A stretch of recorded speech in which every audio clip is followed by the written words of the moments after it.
কথা মেঘ, স্বাতী ব্যানার্জি।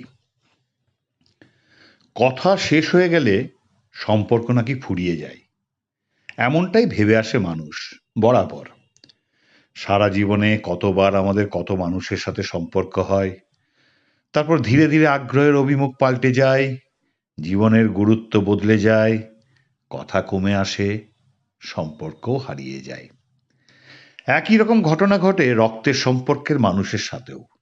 একদিন যে যত কাছে থাকে, ধীরে ধীরে সে তত দূরেই চলে যায়, কথা কমে যায়, সম্পর্ক তলানিতে গিয়ে পৌঁছয়। ছেলেবেলায় স্কুলে যে বান্ধবীকে ছেড়ে এক মুহূর্ত থাকতে পারতাম না, কতক্ষণে স্কুলে গিয়ে মনের সব কথা কলকল করে বলবো বলে অপেক্ষা করতাম, এখন সে শুধুমাত্রই ভার্চুয়াল বন্ধু। সেই বান্ধবীর জন্য হয়তো ইতিহাস নিইনি, কারণ দুজনে একসাথে পড়বো, দুজনে এক কলেজে পড়বো বলে হয়তো সেকেন্ড লিস্টে যে সাবজেক্টে অনার্স পাচ্ছি তাই নিয়েছি, ফার্স্ট লিস্টের অন্য বিষয় আর অন্য কলেজ ছেড়ে। বিয়েতে সবাইকে ছেড়ে শুধু তার সাথেই গভীর আলোচনা করেছি সব বিষয়ে, কেমন করে কি হবে তার পরামর্শ চেয়ে। তারপর সে কোথায় আর আমি কোথায়, কমেন্ট লাইক সোশ্যাল মিডিয়ায় হলেও সামান্য ফোনে কথাটুকু আর হয় না। দিন বদলে যায়, গুরুত্বের অভিমুখ বদলে যায়, কথা কমে যায়, সম্পর্কের সুতোও ছিঁড়ে যায়।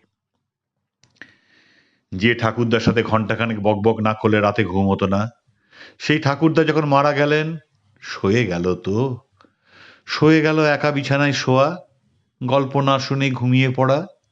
রামায়ণ মহাভারত পৌরাণিক গল্প রূপকথা ছাড়াও কত কত বিষয়ে দাদু আমাকে ছেলেবেলার প্রাথমিক ধারণা দিয়েছিলেন। কথা হওয়ার আর উপায় নেই, তবু রোজ রাতে শোয়ার সময় ঠাকুরদাকে মনে পড়তো। তারপর একদিন আর মনে পড়ে না। তেমন করে কই মনে পড়ে না তো আর ঠাকুমা, বড় জেঠু, জেঠিমা, দিদিমা, বড় মাসি, ছোট পিসেমশাইকে। কথা নেই, মনে পড়াও নেই। মানুষগুলো কেমন ধীরে ধীরে মুছে যেতে থাকে জীবন থেকে। স্কুল থেকে ফিরে সন্ধ্যায় ঘরে ঢুকলেই ছেলে হাসি মুখে ছুট্টে এসে জড়িয়ে ধরত। স্নান সেরে তাকে পড়াতে বসলে আগে সে গড়গড় করে বলতো সারাদিনে কি কি হয়েছে, তার কষ্ট, আনন্দ, অভিমান, দুঃখ, রাগ, সব সব মাকে না জানানো অবধি শান্তি নেই। মা বিনে তার ভুবন নেই। তারপর একদিন কখন সে আমার চেয়ে লম্বা হয়ে গেল। এখন সে মনের কথা মনেই রাখতে শিখে গেছে, বয়সোচিত গাম্ভীর্য এসছে, আর মাকে সব কথা বলে না, পাছে মা কষ্ট পায়, মায়ের মনের ওপর চাপ বাড়ে। এমনও হয় যে সারাদিনে খেতে দেওয়ার সময় ছাড়া বিশেষ কথাই হয় না। এটাই জীবন। কথা ফুরিয়ে যায়, কথা শেষ হয়ে যায়, পাখি বাসা ছেড়ে উঠতে শেখে। মনে পড়ে কত মানুষের ওপর অভিমান করে কথা বলিনি, কত মানুষকে অন্যায়ের শাস্তি দিতে কথা বন্ধ করেছি, আবার কত মানুষ তীব্র অভিমানে আমার সাথে কথা বলেনি। কেউ বা রাগ করে কথা বলে না। ছেলেবেলায় যে বইয়ের দোকানদার কাকুর সাথে অকারণে খোশ গল্প করতাম, এখন তার সাথে ওভাবে কথা বলতে কেমন যেন বাধো বাধো ঠেকে। যাদের এককালে খুব আপন মনে হতো, এখন তাদের সাথে সেভাবেই কথা বলতে গেলে কেমন বোকা বোকা লাগে। এককালে যে পাড়ার ক্রাশের সাথে একটা কথা বলার জন্য মরে যেতাম, আজ হেলায় তার ফ্রেন্ড রিকোয়েস্ট ডিলিট করে দিই। এককালে সারা রাত জেগে যার সাথে কথা বলেছি, আজ তার সাথে কথাই হয় না প্রায়। দিন বদলে গেছে, সময় বদলে গেছে, জীবনের অভিমুখ বদলে গেছে, কথা ফুরিয়ে গেছে, সম্পর্ক শেষ হয়ে গেছে।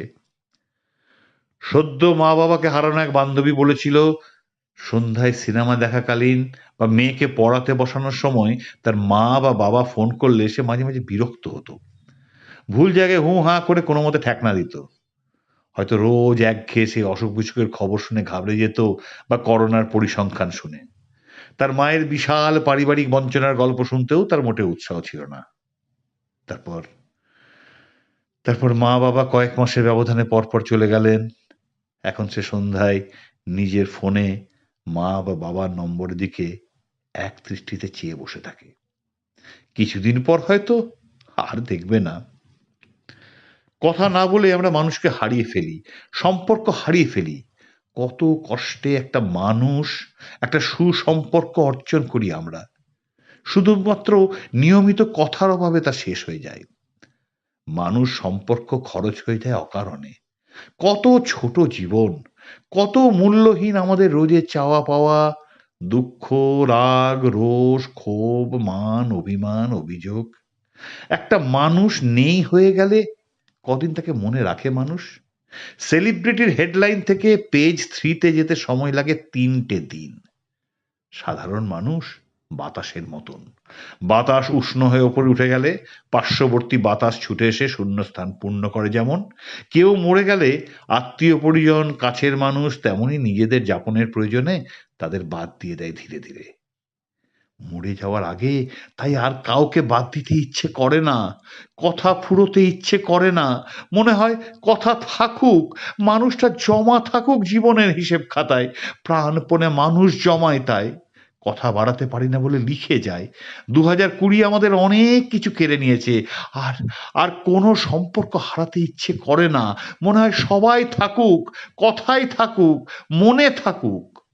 তাই সেই বহু ব্যবহৃত কথাগুলো আবার বলে যায়, বন্ধু হও, শত্রু হও, যেখানে যে কেহ রও, ক্ষমা করো আজিকার মতো, পুরাতন বরসের সাথে পুরাতন অপরাধ যত।